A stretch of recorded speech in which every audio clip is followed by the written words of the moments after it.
एक औरत अपने ननद के प्रेमी को फ़ोन करती है और फ़ोन करके पूछती है कि क्या तुम मेरी ननद से प्रेम करते हो, क्या तुम उससे शादी करना चाहोगे। वो बोलता है हाँ मैं उससे प्रेम करता हूँ और उसी से ही शादी करूँगा।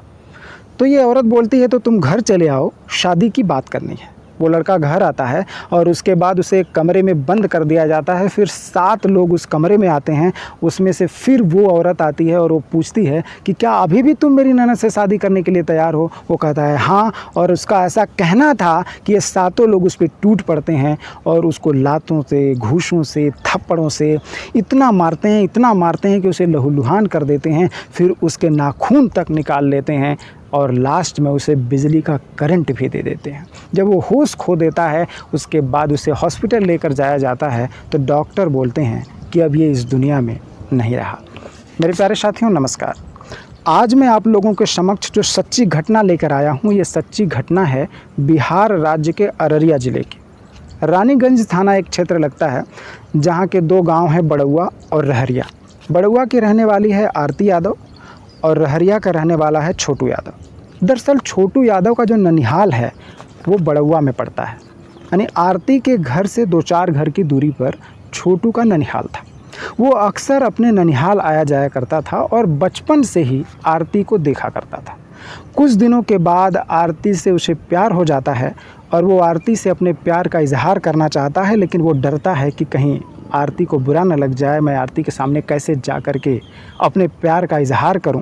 तो आरती के सहेलियों से वो बोलता है कि एक बार मेरी आरती से बात करा दो और मैं उसे कुछ कहना चाहता हूं। आरती की सहेलियां कहती हैं क्यों बात करोगे, तो वो बोलता है कि कुछ बातें हैं जो मैं उसी से कहना चाहता हूं।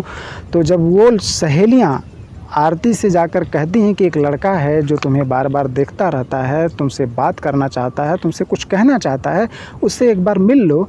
तो आरती कहती है कि उसे कह देना कि अगर वो चप्पल खाना चाहता है तो मुझसे मिले। आरती दरअसल लड़कों के खिलाफ थी। वो प्यार मोहब्बत के चक्कर में पड़ने वाली लड़की नहीं थी, वो इसमें विश्वास करने वाली लड़की नहीं थी। वो पढ़ाई लिखाई में अच्छी लड़की थी, पढ़ने लिखने में। फिर होता क्या है दोस्तों, वो कहते हैं ना जब सच्चा प्यार होता है तो वो हो ही जाता है। फिर उसके बाद समय बीतता है, छोटू आता जाता रहता है अपने ननिहाल और फिर धीरे धीरे बातचीत शुरू हो जाती है और फिर आरती और छोटू का प्यार हो जाता है। और उसके बाद प्यार इतना बढ़ जाता है कि आरती और छोटू से बातें होने लगती हैं फ़ोन पे। फिर उसके बाद 7 जन्मों की कस्में खा लेते हैं लोग और शादी करने का भी फैसला कर लेते हैं। जब ये बात आरती के घर वालों को पता चलती है, खासकर उसकी भाभी को, तो उसे ये बात हज़म नहीं होती। उसके भैया को बताती है और कहती है कि ये तो हमारे ख़ानदान का नाक कटा देगी, ये गलत कर रही है। कहाँ हम लोग इतने ऊंचे ख़ानदान के और कहाँ छोटू नाम का एक लड़का है जो है तो जात बिरादर का लेकिन गरीब घर का है, तो ये गलत है। फिर लोग मिल कर के आरती को समझाते हैं कि ऐसा मत करो, लेकिन कहाँ मानने वाली है आरती। वो तो सच्चा प्रेम था, वो चोरी छुपे मिलते ही रहते थे। फिर ये सिलसिला चलता रहा। ये बात छोटू के घर वालों को बिल्कुल नहीं पता थी, ये बात सिर्फ आरती के घर वालों को पता थी। तो आरती के घर वालों ने मिल कर के एक प्लान बनाया, खास करके इसमें से इसकी जो भाभी थी, आरती की जो भाभी थी जिसका नाम है रूबी यादव, इसने एक मास्टरमाइंड प्लान बनाया कि आखिर इन लोगों का ये जो लव स्टोरी का भूत है, ये जो बुखार है, इसको कैसे उतारा जाए। फिर वो आरती और छोटू के जीवन की आखिरी काली रात आती है, जिस रात आरती के और छोटू की प्यार की मोहब्बत की रात का अंत होने वाला था। और ये रात छोटू के जीवन की बड़ी खुशी की भी रात थी और इन दोनों की प्रेम कहानी की आखिरी रात भी थी। रूबी यादव जो आरती की भाभी थी, वो शाम के समय छोटू को फ़ोन लगाती हैं, क्योंकि छोटू से कभी कभार आरती की भाभी की भी बात हो जाया करती थी। फ़ोन लगाती हैं और ये कहती हैं कि छोटू क्या तुम आरती से शादी करना चाहोगे। तो छोटू कहता है भाभी आप तो बिल्कुल सब कुछ जानती हैं, हमारी प्रेम कहानी, हम लोग एक दूसरे से प्रेम करते हैं और शादी भी एक दूसरे से ही करेंगे, तो आखिर आप ऐसा क्यों पूछ रही हैं। तो भाभी कहती हैं कि इसलिए पूछ रही हूँ क्योंकि आज हम लोगों ने फ़ैसला लिया है कि तुम्हारी और आरती की शादी करा देते हैं, तो तुम क्या हमारे घर आ सकते हो शादी की बात करने के लिए। छोटू कहता है बिल्कुल आएंगे भाभी। और वो बिना घर वालों को बताए, बिना किसी को बताए आरती के घर के लिए चल देता है। और वो आरती के घर आ जाता है। इधर आरती का एग्ज़ाम चल रहा था 10+2 का। आरती 2:30 बजे रात का अलार्म लगाती है और सो जाती है। जब छोटू आता है घर पे तो उसे उसकी भाभी एक रूम में बिठाती हैं और बिठा करके ये कहती हैं कि तुम इसी रूम में रहो, हम लोग आते हैं और तुमसे बातें करेंगे। फिर उसको उस रूम में बिठा करके बाहर से ताला लगा के उस घर का आरती की भाभी बाहर चली जाती है। इधर आरती ने 2:30 बजे का अलार्म लगाया था। जैसे ही अलार्म बजता है आरती जागती है और जाग करके बाथरूम की तरफ जाती है। जब बाथरूम की तरफ जाती है तो उसे घर में उजाला नज़र आता है। एक घर में बत्ती जल रही थी तो वो सोचती है कि इस घर में तो अक्सर अंधेरा रहता है, यहाँ पे तो कोई इतनी रात को कौन है उस घर में, क्यों वहाँ की लाइट जली हुई है। तो वो उस घर की तरफ जाती है तो देखती है बाहर से ताला बंद है। फिर खिड़की की तरफ जाती है तो देखती है कि अंदर छोटू बैठा हुआ है। वो खिड़की से छोटू को आवाज़ देती है और कहती है, छोटू तुम यहाँ क्या कर रहे हो। छोटू खिड़की के पास आता है और बोलता है कि तुम्हारी भाभी ने मुझे फ़ोन करके बुलाया था शादी की बात करने के लिए। आरती पूरा मामला समझ जाती है, वो घबरा जाती है और छोटू से कहती है, छोटू तुमने मुझे क्यों नहीं बताया। छोटू कहता है कि मुझे क्या पता, मैंने सोचा कि तुम्हें तो सब कुछ पता होगा, क्या तुम्हें नहीं पता। आरती कहती है, बिल्कुल नहीं पता, तुम भाग जाओ छोटू, यहाँ पे ये लोग तुम्हें प्लान करके बुलाए हैं, तुम्हें मारेंगे पीटेंगे, तुम भाग जाओ यहाँ से, तुम कैसे चले आए तुम यहाँ पे। छोटू कहता है, अरे पगली ऐसा कुछ नहीं होगा, तुम्हारी भाभी बड़े प्यार से फ़ोन करके बुलाई हैं। तब आरती कहती है, तुम मेरी भाभी को नहीं जानते, नहीं जानते छोटू तुम मेरी भाभी को, वो कैसी हैं मैं जानती हूँ, वो मेरी भाभी हैं, भाग जाओ छोटू। जैसे ही वो गेट की तरफ जाती है, गेट पे ताला बंद है। कहती है, छोटू देखा तुमने मैंने क्या कहा था, ये गेट पे ताला लगा दिए हैं लोग, कोई नज़र नहीं आ रहा घर में, मैं क्या करूं, मैं तो बहुत परेशान हूं। अच्छा तुम यहीं पे रुको, मैं तुम्हारे मामा के घर से आती हूँ, तुम्हारे मामा को बुला के लेके आती हूँ। आरती दौड़ती हुई हाँफती हुई भागती हुई छोटू के मामा के घर जाती है। दरअसल छोटू के मामा का घर 2-3 घर के बगल में ही था। लगभग 2:45 बज रहे होंगे और छोटू के मामा के घर का दरवाज़ा खटखटाती है और ज़ोर ज़ोर से चिल्लाती है, लेकिन कोई नहीं सुनता, सब लोग सो रहे थे। फिर अचानक से छोटू के मामा की नींद खुलती है कि कौन है इतने ज़ोर ज़ोर से खटखटा रहा है दरवाज़ा। आते हैं बाहर आंख मलते हुए और कहते हैं, कौन। बोलती है, मैं आरती हूँ मामा जी, प्लीज़ चलिए छोटू को बचा लीजिए, छोटू को वो लोग मार डालेंगे। छोटू कहाँ छोटू। तो आरती बोलती है, वो मेरे घर आया हुआ है, मेरे घर में एक घर में कैद करके उसे रखा गया है, चलिए जल्दी करिए मामा जी, नहीं तो उसे लोग मार देंगे। तो मामा जी बोलते हैं, अरे जा तू जाके सो जा, कुछ नहीं होगा, मैं आता हूँ, चल चल तू, मैं आता हूँ। ऐसा करके कह के आरती वहाँ से फिर घर वापस आती है। और जब घर वापस आती है तो देखती है बाहर से ताला खुला हुआ है। उसे लगा कि छोटू चला गया होगा। जाकर देखती है तो दरवाज़ा खोलने की कोशिश करती है तो दरवाज़ा अंदर से बंद था। फिर वो खिड़की के पास जाती है और जाकर देखती है तो घर के सारे लोग वहाँ मौजूद हैं और उससे यही सवाल पूछ रहे हैं कि क्या तुम आरती से शादी करोगे। वो बोलता है, हाँ मैं आरती से शादी करूँगा, मैं उससे सच्चा प्रेम करता हूँ और उसी से शादी करूँगा।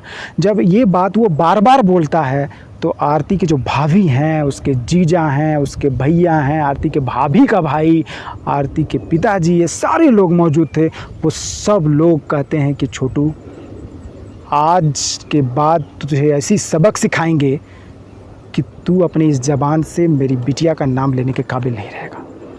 7 जन्म तक तू याद रखेगा, तेरी रूह तक कांप जाएगी हमारे ख़ानदान की तरफ देखने के लिए, ऐसी सबक सिखाएंगे तुझे। और उसे मारना शुरू कर देते हैं। आरती जब ये सारा दृश्य देखती है वो घबरा जाती है। उसे लगता है कि ये लोग तो बहुत जुल्म कर रहे हैं छोटू पे। वो चिल्लाती है, चीखती है कि छोड़ दो छोटू को, लेकिन कोई उसकी बात को नहीं सुनता। और फिर आरती के दिमाग में अचानक से बात आती है कि मैं उसके पापा को फ़ोन करूं।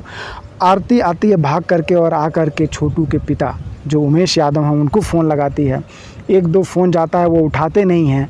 फिर तीसरी बार कॉल करती है और फिर उमेश यादव जी कॉल उठाते हैं और उठा करके बोलते हैं।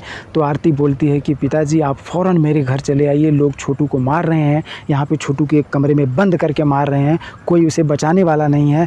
वो चीख रहा है, चिल्ला रहा है, लेकिन कोई उसे बचाने वाला नहीं है, लोग बहुत बुरी तरह से मार रहे हैं। छोटू के पिताजी फ़ौरन किसी को बताए बिना वो भी तुरंत चले आते हैं।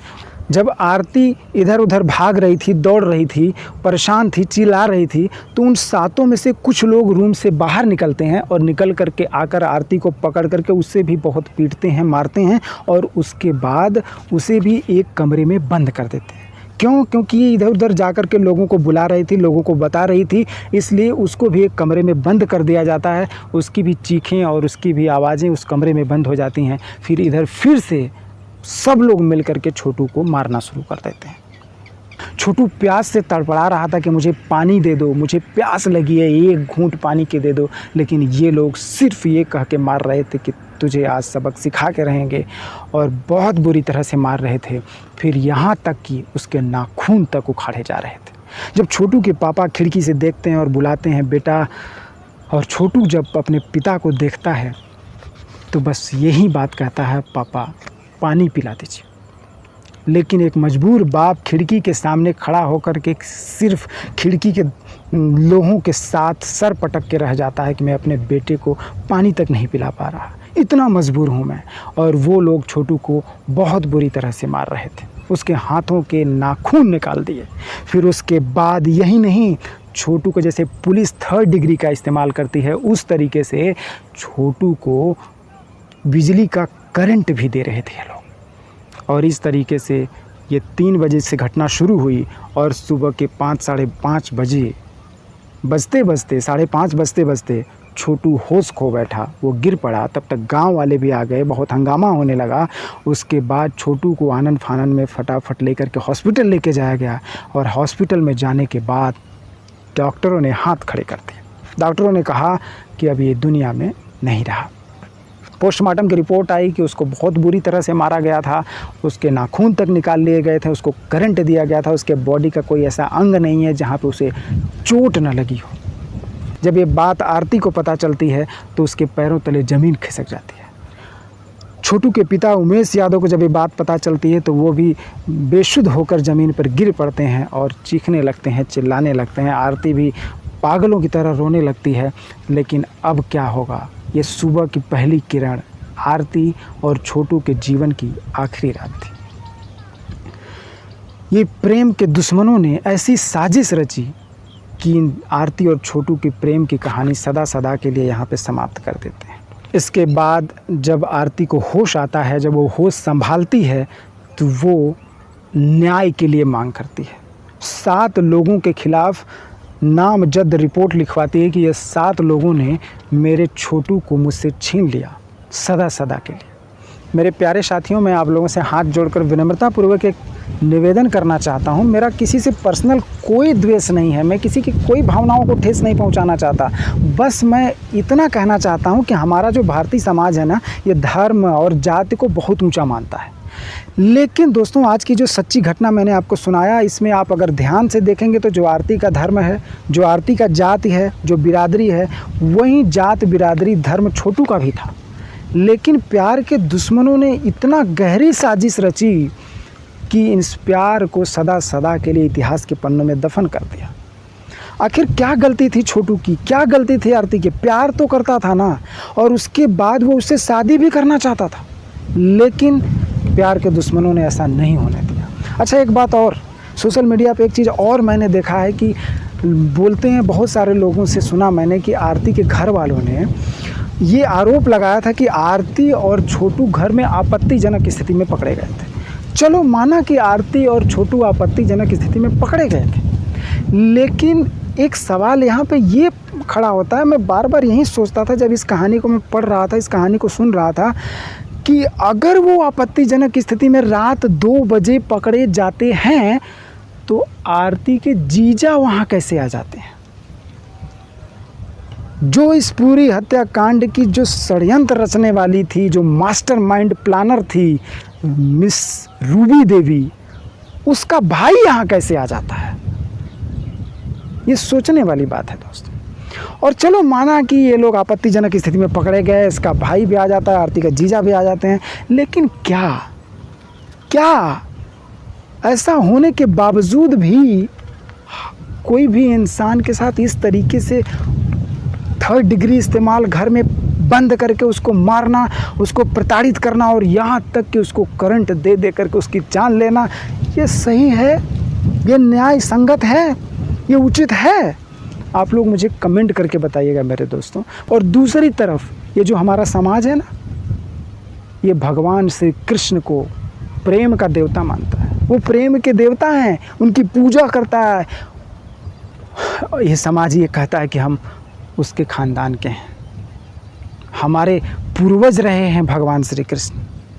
मेरे प्यारे साथियों, आप लोगों ने मुझे इतना समय दिया, इसके लिए आप लोगों का हाथ जोड़ करके हृदय की गहराइयों से बहुत बहुत धन्यवाद।